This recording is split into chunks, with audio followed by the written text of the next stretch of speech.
Bom dia, pessoal. Mais uma vez a gente retoma a nossa aula, né, com mais um conteúdo da unidade. Dessa vez o conteúdo da aula 6 e segunda unidade, né, que é a história da filosofia, renascimento e modernidade. Foi um conteúdo do Pedler também, e que a gente vai, a partir daqui, concluindo mais uma temática da unidade aqui, ok? Então a gente vai estar abordando aqui, terceiro ano, as novas mentalidades e as novas concepções dentro da proposta do Renascimento, que ocorre dentro do conceito filosófico. Hoje são 11/5/2021 e a gente começa trazendo basicamente um conceito histórico de renascimento, né? Aquilo que vocês já conseguem conceber esse conceito histórico tanto na questão da história quanto na questão da filosofia e também na questão da arte. Então, o que seria esse renascimento? Qual o conceito que a gente emprega aqui? Então, um movimento de renovação artística e cultural que parte da Europa, mas não somente uma questão de artística e cultural, como também perpassa dentro das ideias, dos ideais específicos da reflexão, como também dos valores e de uma nova visão de mundo. Essa mentalidade no conceito filosófico é o que vai ser útil, por exemplo, a partir de agora, para a filosofia moderna. Nesse contexto do Renascimento, destaca-se nessa filosofia moderna o ser humano como centro da discussão, o ser humano como centro da dialogicidade, o ser humano como centro da reflexão. E é a partir daqui que a filosofia, mais uma vez, se debruça dessa nova mentalidade.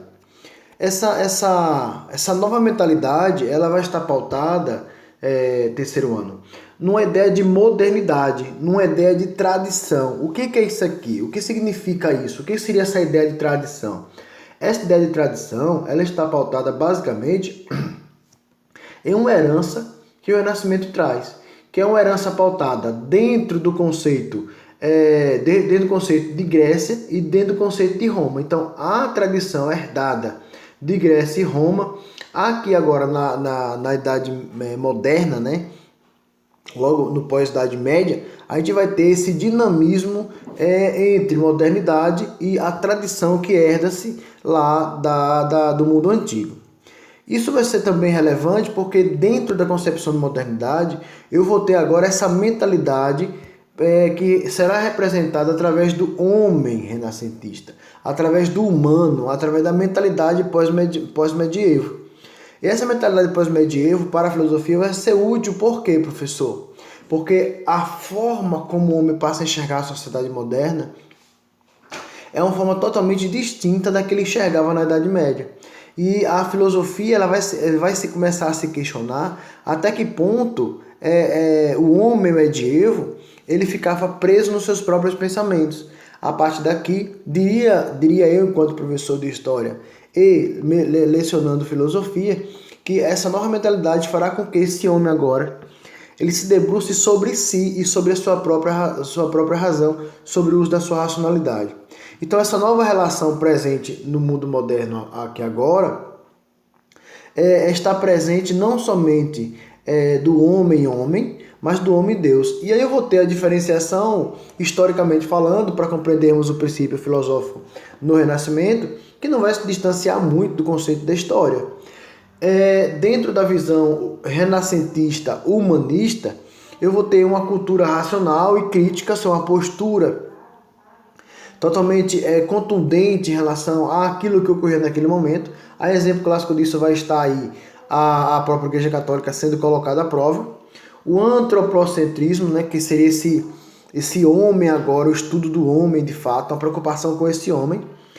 O Deus agora passa a ser um Deus acessível e amigo, quanto na Idade Média o Deus era aquele ser divino, porém todo-poderoso, onde você praticamente não atingia, né, a esse todo-poderoso, né? Você teria que ter uma intercessão da igreja para poder chegar até ele. Aqui agora na idade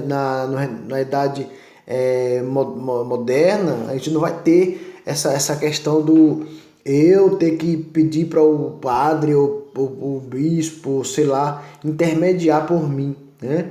Não era necessário. Eu posso, diante da minha condição humana, diante da minha condição reflexiva, eu posso muito bem manter essa relação com Deus diretamente, sem precisar de atalhos, entre aspas, tá? O homem, ele é um ser de valor e é um ser senhor dos seus próprios valores, dos seus próprios desejos. O que é interessante nisso tudo aqui? Que o homem, lá na Idade Média, ele vivia do seu sofrimento, ele tinha que pagar pelo que ele fez, né? Na prática, seria ele viver num vale de lágrimas, num vale de tortura pelas falhas que ele cometia. A igreja passa a ser obrigatoriamente mais humana diante das críticas e seus questionamentos, e aqui a igreja não falhava. Ora, tanto que não falhava, terceiro ano, que vai haver o Tribunal de Santa Inquisição, tá? Se você por acaso fosse condenado pela Igreja Católica ao Tribunal de Santa Inquisição, naturalmente você estava ferrado. Você podia dizer o que você quisesse, você seria condenado. Na prática, você ia dizer que Jesus era Genésio e a igreja lhe condenaria do mesmo jeito, tá? Então, que valores eu tenho agora com essa nova mentalidade, terceiro ano? Por pensar em valores, é necessário que a gente já comece a refletir dentro do conceito filosófico como será importante essa nova mentalidade para que a filosofia entenda que a sociedade deve seguir princípios e valores morais para que não aconteça o que ocorreu no período anterior da Idade Média. Então agora eu tenho o corpo como propriedade valorativa, a ideia de racionalidade, ou seja, eu não ajo simplesmente porque alguém me conduziu, no caso da Igreja Católica, porque alguém me manipula, eu tenho a minha racionalidade, eu tenho meu princípio racional, e acima de qualquer coisa eu tenho a minha dignidade, eu como ser humano eu tenho que ser digno daquilo que eu sou, eu tenho o tempo que pode estar a meu favor ou não, eu tenho o humanismo, o lado humano, onde eu, enquanto ser humano, tenho condições perfeitas de analisar qualquer situação. O individualismo, ou seja, agora cada um é avaliado pelaquilo que o faz, não mais no coletivo. A ideia de razão e fé, elas andam em conjunto. A exemplo clássico disso foi da aula anterior, que vocês viram na aula anterior, de São Tomás de Aquino, né? Que por mais que a fé ela exista, mas a razão ela vai estar sempre presente, não para questioná-lo, não para intimidá-lo, mas a razão ela está sempre presente, aliada à fé, isso para São Tomás de Aquino e Santo Agostinho, diante da sociedade no qual se vivia. Então, a ideia de razão e fé aqui, mesmo no princípio filosófico na modernidade, vocês vão perceber que razão e fé, no contexto atual para a filosofia, elas vão caminhar para alguns filósofos praticamente juntas. Para outros, não. Para outros, razão e fé é fé. Não haverá confusão. Então, quem é que vai estar nesse pensamento aqui? São Tomás de Aquino e o Santo Agostinho. Eu tenho aqui alguns filósofos da época que vão começar a trabalhar a filosofia na modernidade. A exemplo clássico de um deles é o Thomas More. E o Thomas More ele vai escrever uma obra cujo título é Utopia, né? E o que é interessante aqui? Que o Thomas More vai trazer a discussão de um Estado perfeito, quando eu falo Estado aqui, pessoal, estou me referindo basicamente ao poder do monarca, na ideia de Estado aqui, a ideia de um todo-poderoso. Então, para Thomas More, ele imaginava um Estado, né, com as seguintes características: sem haver a propriedade privada, ou seja, a comunhão de todos os bens deveria pertencer a todos, ou seja, a propriedade privada ela não deveria existir para Thomas More, ou seja, o conceito de Estado para Thomas More era um conceito coletivo. Todos são iguais, possuem as mesmas rendas, igual condição de vida. Você deve estar pensando assim, poxa professor, eu acho que eu estou vivendo um comunismo aqui e não sabia. Então, tem alguma relação de defesa aqui em relação ao monarca, logo depois da Idade Média? Não tem. Você percebe que há uma crítica pesada aqui ao conceito de Estado no sentido do rei. Ele também, em uma das suas obras que ele escreve, a chamada A Ilha de Mouros, ele faz uma crítica ao que ocorria no século XVI, né? Professor, o século XVI me situe aí, é mais ou menos que período? Professor, o século XVI é o período das grandes navegações, né? É a reforma protestante, entendeu? Esse é o período do século XVI. Então, nessa obra dele aqui, ele vai realizar várias críticas ao contexto, no caso da obra Utopia, quando Henrique VIII ele controla toda a Inglaterra lá, né? Que ele acaba separando da sua mulher, né? E casando com Ana Bolena. Mas claro que o intuito do Henrique VIII não era somente o intuito de fundar a igreja anglicana, né? Por trás ali do Henrique VIII existia todo o interesse, né? De controlar, por exemplo, territórios.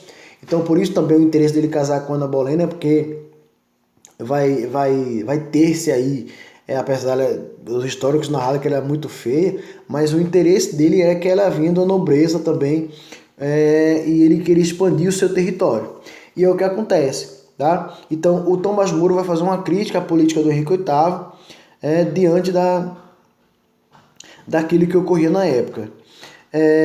Outro fator preponderante é que, mesmo havendo aqui, no caso do Henrique VIII, uma disputa pelo trono, né, da Inglaterra na época, né, a gente vai ter o que aqui de curioso, né, que o Thomas More vai ser tão importante em relação ao seu pensamento, porque se você fizer uma análise aqui, o pensamento do Thomas More era o pensamento da Igreja Católica. Então, assim, se ele faz uma crítica ao Henrique VIII, que desejava fundar sua própria igreja e conquistar territórios, quem vai estar incomodado com isso aqui? A Igreja Católica, né? Que não vai aceitar, por exemplo, a separação do Henrique VIII, uma vez que iria perder terras. Logo, o Thomas More começa a fazer uma crítica à ideia da propriedade privada e que tudo viria a ser coletivo. Isso vai ser interessante para quem, esse discurso? Para a Igreja Católica. O que é que a Igreja Católica faz com o Thomas More? Ele canoniza, praticamente transforma o Thomas More em um santo, né? Um mártir, um defensor do catolicismo. Isso vai ser extremamente importante na história do catolicismo, porque o Thomas More, diante das críticas que ele faz, fica clara a sua defesa em relação à Igreja Católica. Logo, o Thomas More vai ser considerado aí um santo, né? Um mártir da Igreja Católica. Outra obra relevante dentro do conceito da filosofia moderna vai ser O Príncipe, de Nicolau Maquiavel. Inclusive eu tenho até um livro dele aqui, comprado no Rio de Janeiro, com a assinatura da Elizabeth I e tudo mais. E o Príncipe, do Nicolau Maquiavel, né, ele entendia que o ideal do príncipe, do rei, do monarca, era ser um ideal de um homem virtuoso, né? E essa atitude, o pensamento do Maquiavel, enquanto Thomas More defendia o pensamento da igreja, o Nicolau Maquiavel defendia o pensamento do príncipe, o pensamento do rei. Por isso o nome da sua obra. E lá vai o Maquiavel, por exemplo, com uma das suas frases célebres, que afirma o seguinte: os fins justificam os meios, ou seja, para que eu possa me perpetuar no poder, seja lá de qual forma venha a acontecer, não importa o resultado.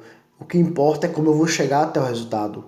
Então, se eu vou matar, se eu vou roubar, se eu vou corromper, não importa, desde que eu chegue no resultado. E isso vai ser relevante aqui, porque é dessa forma que irá, por exemplo, ocorrer terceiro ano. Não perpassando o plano moral. Se você observar aqui no discurso do Maquiavel, você não vai perceber a moralidade, né, no seu discurso, infelizmente. Então ele vai trabalhar, o Maquiavel, com uma análise que é chamada de virtude e fortuna. O que é isso para o Maquiavel? Virtude, pessoal, virtude é um dos conceitos gregos, né, que vai utilizar a ideia de o virtuoso para Maquiavel seria a ideia de força, valor, qualidade. E esse príncipe aqui, ele deveria ser capaz de utilizar a sua virtuosidade para se perpetuar no poder. Daí entra a ideia de os fins justificam os meios. E fortuna, para o Maquiavel, seria a ideia de oportunidade, o acaso, né? Aparece a oportunidade, eu vou lá e tomo o poder, eu resolvo coisa parecida. O que acontece aqui? Vacilou na oportunidade. Pronto, o que acontece nos golpes de Estado, por exemplo, seria basicamente isso. A fortuna seria a oportunidade, a brecha para que se aplique um golpe, né? Ou para que se tome o poder, ou para que se puna, de certa forma, alguém. E esse homem virtuoso tinha que ter esse poder para que, senão, viveria uma barbárie aquela sociedade. Eu também tenho dentro do conceito filosófico dessa modernidade a chamada reforma protestante. E o que na verdade é a reforma, ou o que foi a reforma protestante, pessoal?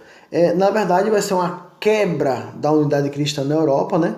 Porque até então eu tinha lá o catolicismo que monopolizava, que corrompia, e aqui agora com a reforma protestante a coisa vai mudar.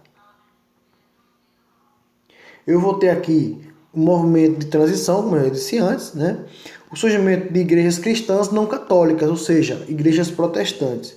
Aqui eu tenho algumas características dessa reforma protestante que ocorre no mesmo contexto, que é a formação das monarquias nacionais, né? Portugal e Espanha, o renascimento cultural, né? Pautado na ideologia greco-romana, o crescimento da vida urbana e do comércio, que é chamado renascimento comercial e urbano, a expansão marítimo-comercial que ocorre por volta de 1500, as grandes navegações, necessidade de uma nova moral e novos valores, daí entre o princípio filosófico que a gente está trabalhando aqui agora.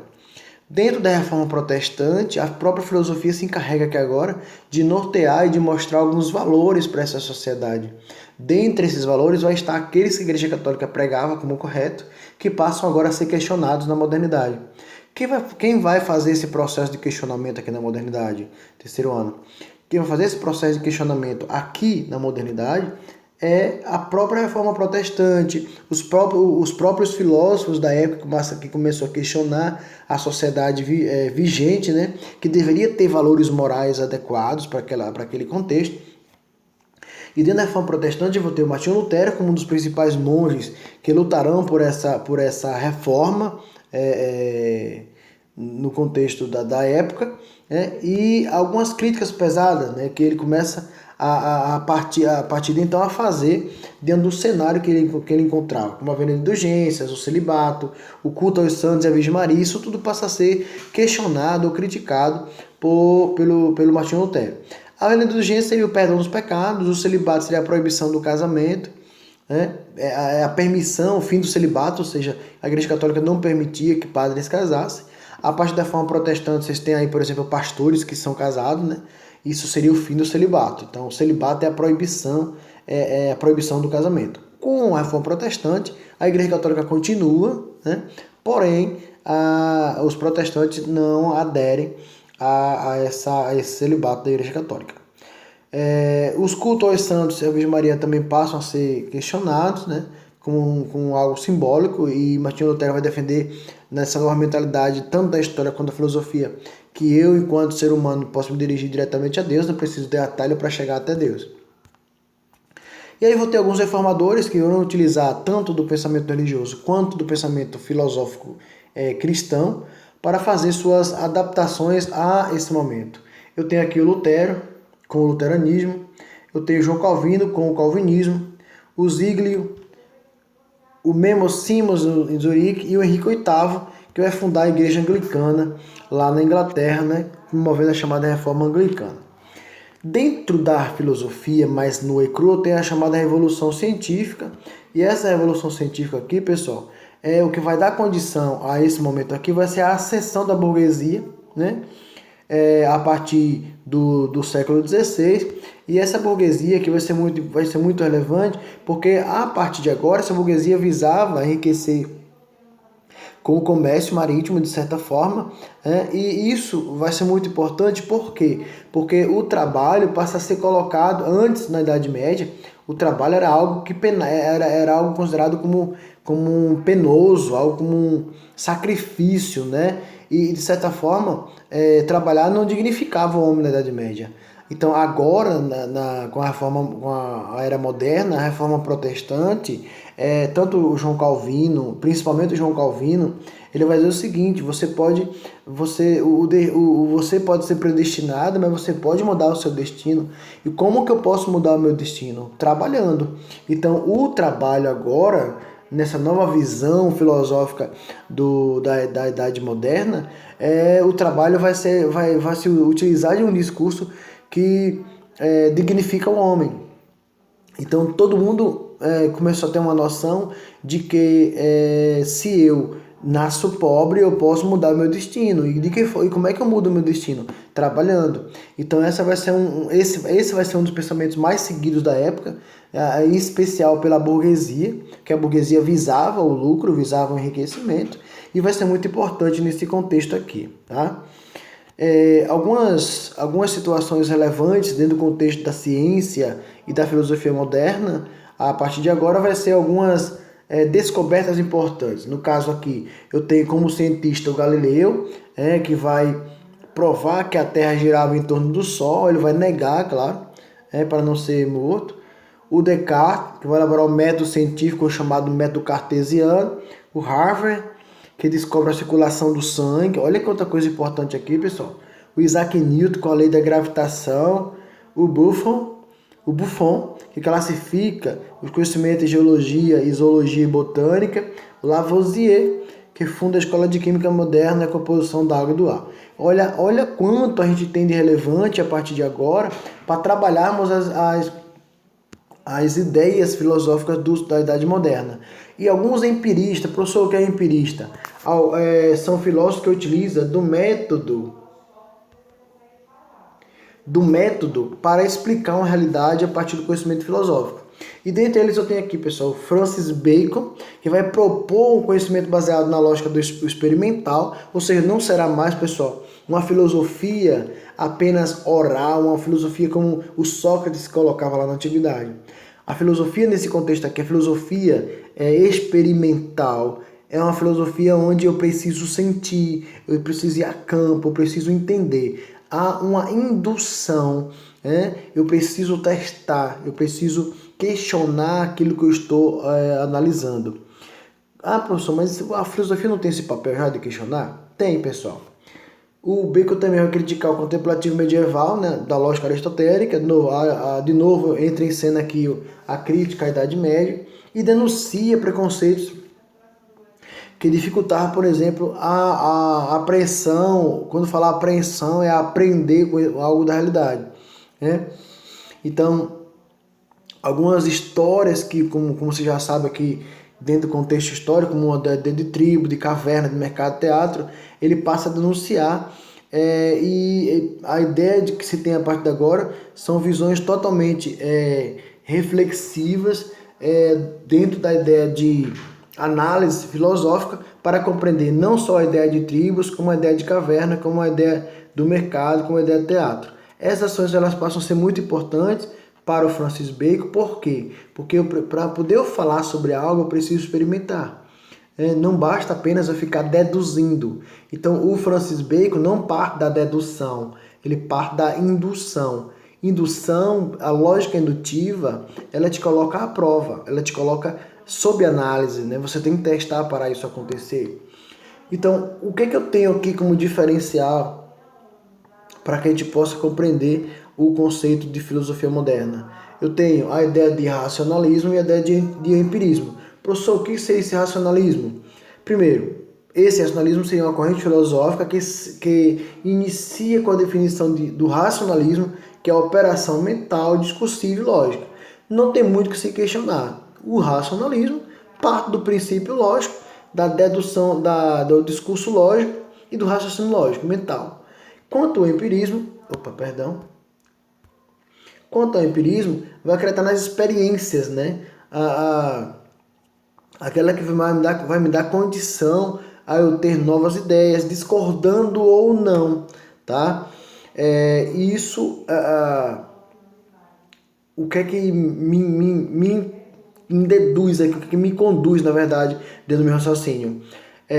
As ideias dentro do empirismo, elas não são inatas, ou seja, acabadas, tá? Elas são inacabadas, logo eu preciso estar experimentando. Essa é a ideia do empirismo. Porque a filosofia antiga era aquela filosofia inata, eu já nascia com um determinado conhecimento. Aqui não, aqui eu tenho que experimentar, segundo Francis Bacon. Eu também tenho a filosofia kantiana, de Immanuel Kant, onde ele traz a chamada metafísica anterior, que é o conhecimento regulado pelos objetos, né? Professor, que objetos, por exemplo, seria isso? Tudo aquilo que eu vou analisar. Professor, quando o slide fala objeto, é necessariamente um lápis? Não, pessoal. Objeto do conhecimento. Pode ser, por exemplo, a ausência da moral na sociedade do século XXI. Isso é um objeto do conhecimento. O que é que eu estou tratando aqui? A ausência de moral. A ausência da moral na política do século XXI no Brasil. Qual objeto aqui? A moral que não existe, né? Não regula nada. Então essa vai ser a estrutura pensada por Immanuel Kant. Dentro do seu idealismo tem a experiência como estrutura organizada até chegar ao conhecimento. Então, o que é que caracteriza essa modernidade filosófica, pessoal? Essa modernidade filosófica caracteriza o Renascimento, que se parte aqui do século XIV, o aparecimento da imprensa, que vai ser muito importante para a divulgação dessas ideias. É aqui que surge também logo adiante o Iluminismo, a Reforma Protestante, que vai ser muito relevante para os questionamentos desse momento, o Iluminismo disse aqui no instante, a Revolução Industrial, que vai ser base aqui anterior, vai ter base anterior em relação aos burgueses e às grandes navegações. E aí, o mito e a religião passa a ser substituído pela ciência, né? E que ciência vai ser essa aqui? Que filosofia vai ser essa aqui que vai estar sendo substituída? A filosofia do positivismo. É uma filosofia onde eu tenho como representante o Auguste Comte. E dentro do princípio racional, é necessário que, segundo a modernidade, dentro do pensamento kantiano, para que eu possa descobrir o mundo, é necessário, antes de mais nada, eu entender a mim mesmo. Eu não teria como transformar o mundo se eu não entendo a mim. Esse vai ser o primeiro princípio filosófico moderno. Surge a cultura laica. E o que é essa cultura laica? A cultura laica, pessoal, é a cultura onde eu não vou ter mais, a partir de então, uma religião definida oficialmente. É o que ocorre no Brasil até o dia de hoje, tá? Não vai haver, por exemplo, a interferência da igreja para decidir isso ou aquilo. Eu agradeço a vocês por estarem até aqui esse vídeo, né? Assistindo até aqui. Espero que vocês tenham compreendido, apesar de ter sido um pouco mais rápido, o conteúdo ser um pouco muito importante, tá? E vamos para a nossa atividade aí, para reforçar a aula do professor Ed, ok? A todos um abraço e até quinta-feira.